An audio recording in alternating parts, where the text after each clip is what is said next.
Hi, mình là Dương Rakudo đây. Mình vẫn hay đi xem triển lãm nghệ thuật những lúc rảnh rỗi như vậy nè. Lần này á, thì mình sẽ đi xem một cái triển lãm được tổ chức tại 22 Gallery. Chỗ này cũng gần nhà mình. Và cái ấn tượng đầu tiên khi mà mình bước vào là cái tán lá cây xanh mát, thích quá đi nè.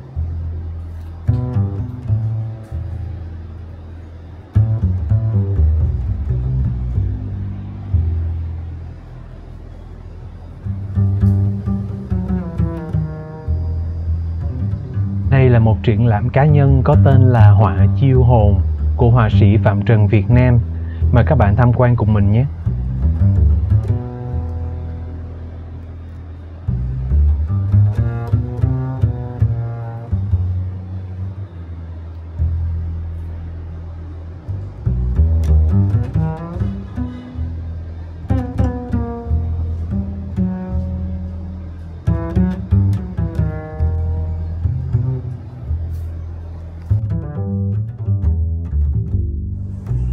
Vừa vào bên trong gallery là mình bị ấn tượng mạnh liền. Tranh gì mà có quá trời chi tiết và lấp lan. Và cũng từ cái phút này là mình biết mình phải hết sức từ từ mà ngắm nghía. Tại vì với cái phong cách tranh như vậy thì mình sẽ có rất là nhiều điều để mà xem.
Mặc dù triển lãm có cuốn booklet cho khách xem nè, nhưng mà mình đang trong cái tâm thế là chỉ muốn xem tranh hơn là đọc chữ, cho nên là cái này mình quay sơ sơ cho các bạn thấy thôi nha.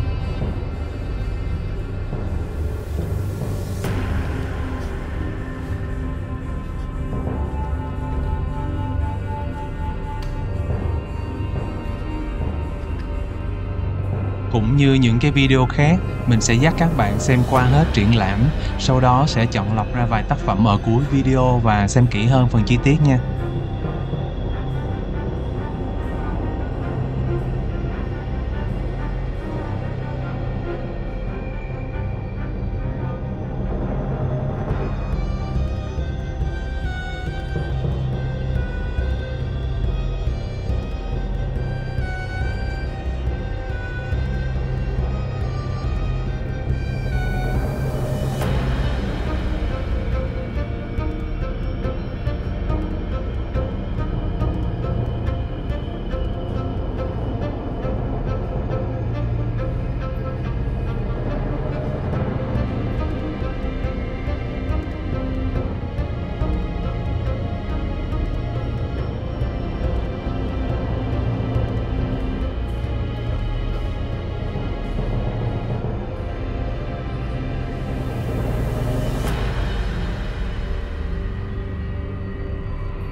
Cái ấn tượng ban đầu từ cái tên triển lãm và những hình thù thoạt nhìn qua làm cho mình có cảm giác ma quái ghê rợn.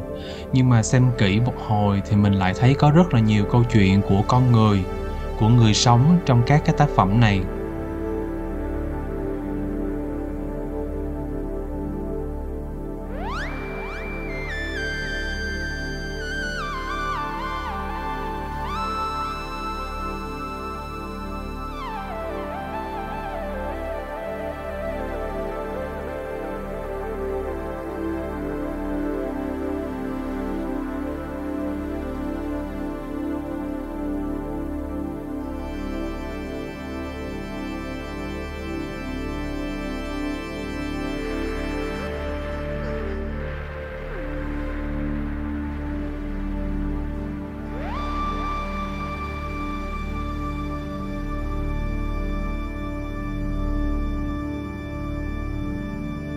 Thực sự đây là một cái mức độ thể hiện chi tiết rất kinh khủng của họa sĩ Phạm Trần Việt Nam.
Mình có một cái thói xấu là khi mà đi xem triển lãm cái mình hay làm ngơ tên tác phẩm và phần chú giải.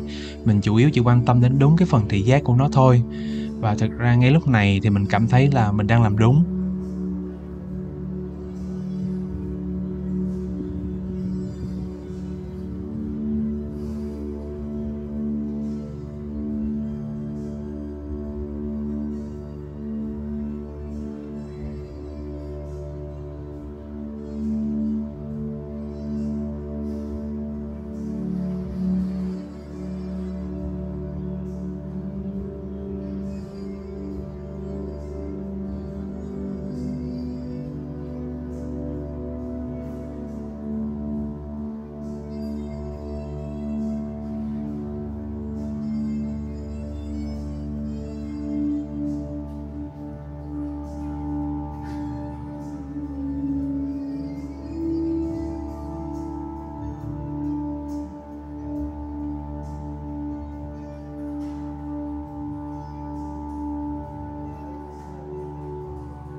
sau đây là một số tác phẩm và chi tiết mà mình yêu thích của triển lãm họa chiêu hồn này. Dù cái số lượng tác phẩm không quá nhiều, nhưng mà chất lượng thì đã giữ chân mình ở lại thưởng lãm khá lâu.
Các bạn cảm thấy như thế nào về những tác phẩm này?